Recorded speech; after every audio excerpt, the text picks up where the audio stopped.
Francis Ngannou wants that boxing money.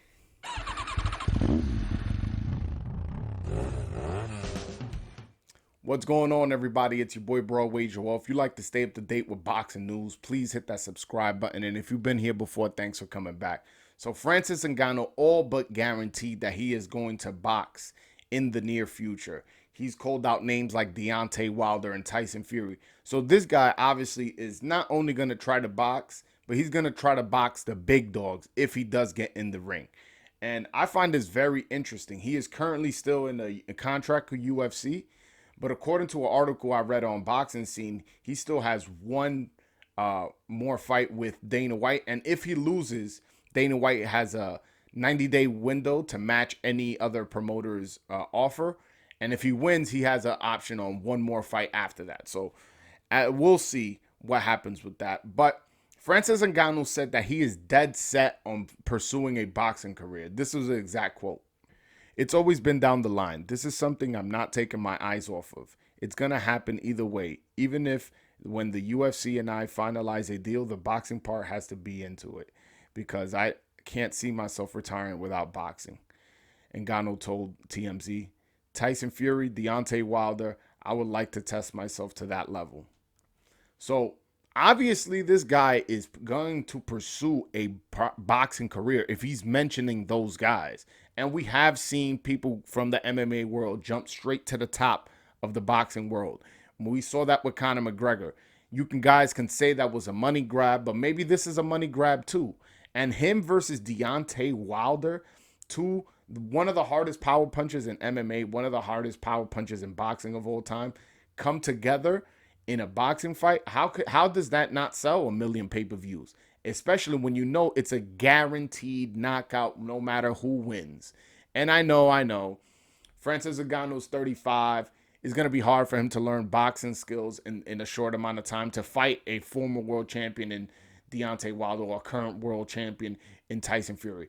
I'm not going to necessarily disagree with that, but I would say is he does have a puncher's chance, and he always wanted to box. He originally, when he got into fighting, he wanted to box. He ended up meeting a guy named Fernand Lopez, and that guy got him into MMA. So he's always had his eye on boxing, always been a fan of boxing. And I feel, he's still in the fighting realm. So maybe he can learn a few things to defend himself. And maybe if he learns a few moves, with his kind of power, he can maybe make up for his deficiencies. Look at Deontay Wilder, and I'm not comparing them in terms of skills because I've never seen Ngannou in the ring, but Deontay Wilder don't got no skills, but he has deadly power. So it's like he made up for that. Now, can Francis Ngannou do the same? I don't know, but I'm curious, and I know that the boxing public, I know that the MMA public will be curious as to how he does in the ring. The reason why I want him to come to boxing, it's because it brings a different kind of fan base.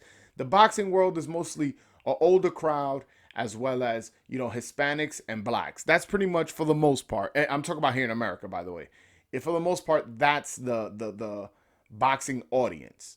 Now, in MMA, again in America, it's usually a younger crowd, and it's mostly white Americans. Obviously, there's fans from all over the demographics that watch MMA, including myself. But I'm saying for the most part, I want to say when you go to an arena, it's mostly white people.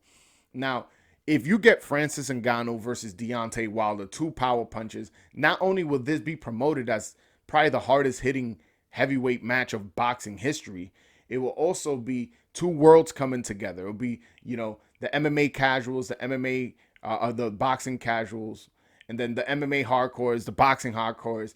And then there's the regular Deontay Wilder fan and the Francis Ngannou fan that all are going to buy this pay-per-view. We've seen that happen with the Conor McGregor-Floyd Mayweather fight.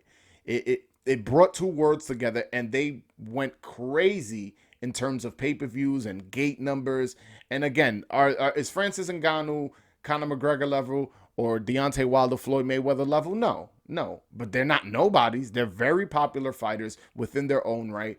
And a clash of them two, especially in the heavyweight division, the most lucrative division in all of boxing, I can't see how this fight does not sell a million pay-per-views, and they each can get 15 to 20 million for this fight. I can't see it.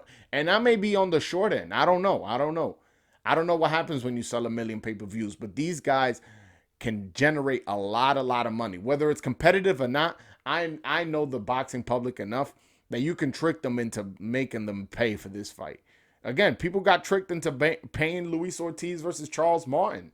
People got tricked into paying Floyd Mayweather versus Conor McGregor.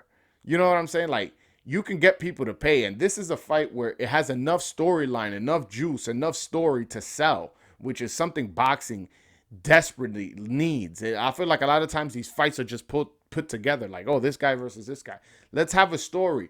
And I feel like that's why we're getting a lot of undisputed fights, because there's a story to the fight and go, oh, this is for all the marbles. This is, this guy has 2 belts. This guy has 2 belts. It's going to be a unification for undisputed. There's only going to be one champion in this one division. You get what I'm saying? So I think this has a storyline and it sells. You know why? Because knockouts sell really, really good here in America. Well, anywhere in the world, to be honest with you.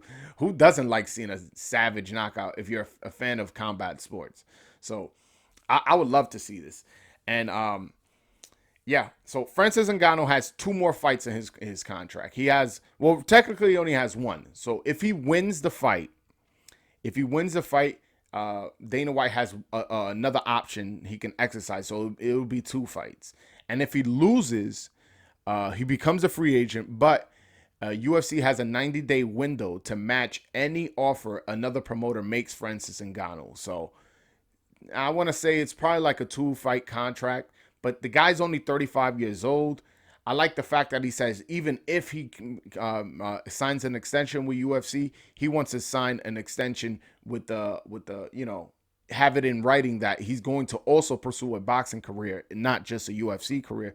So I like that idea of not necessarily leaving Dana White out of this, because we all know Dana White's a good promoter. Whether he rubs you the wrong way or not, he's a good promoter. And and if Francis Ngannou feels like he's still got stuff to finish in the MMA world and he wants to sign a contract with UFC, I like the fact that he's still going to give himself the option within the contract to go to boxing. But guys, let me know what you guys think. Do you guys think this is just a horrible idea from Francis Ngannou because he's too old, and fighting a puncher like Deontay Wilder or Anthony Joshua could be deadly, could have a devastating knockout considering it's in the heavyweight division? Or do you think that, hey, this guy has a puncher's chance? He's a super athlete. He became champion and a UFC within a short amount of time. And if he could do that on that side of the street, on that sport, he can do the same and pick up boxing and develop into a world champion. And also, heavyweights have a longer lifespan than bantamweights and stuff like that. All this stuff is true. So we'll see. Is that your opinion? Write that in the comment section. Let me know what you guys think. Is Francis Ngannou good for boxing, or do you think he should just stay in his lane and pursue work out a deal with Dana White? But all right, guys, that's my video. Hopefully you guys enjoyed the video. Make sure you hit that subscribe button if you haven't already. Also, I go live every single Wednesday, 7 p.m. Eastern, 4 p.m. Pacific, where you guys can call in and give me your opinion, whether you agree or disagree with anything I said. All is welcome. But all right, guys, till next time. Peace.